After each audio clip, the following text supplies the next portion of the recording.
శ్రీమాత్రే నమః. ఈరోజు పంచాంగం. తేదీ 12వ తారీఖు జూలై నెల 2022వ సంవత్సరం మంగళవారం.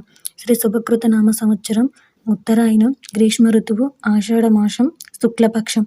ఈరోజు తిథి త్రయోదశి, ఉదయం 7:45 వరకు. ఈరోజు నక్షత్రం మూలా నక్షత్రం, రాత్రి 2:14 వరకు. ఈరోజు వర్జ్యం ఉదయం 10:44 నుండి మధ్యాహ్నం 12:08 వరకు. ఈరోజు దుర్ముహూర్తం ఉదయం 8:28 నుండి ఉదయం 9:20 వరకు. తిరిగి రాత్రి 11:15 నుండి రాత్రి 11:59 వరకు. ఈరోజు రాహుకాలం మధ్యాహ్నం 3:36 నుండి సాయంత్రం 5:13 వరకు. ఈరోజు యమగండం ఉదయం 9:07 నుండి ఉదయం 10:44 వరకు. ఈరోజు అమృత గడియలు రాత్రి 8:48 నుండి రాత్రి 10:12 వరకు. ఇది ఈరోజు పంచాంగ శ్రవణం.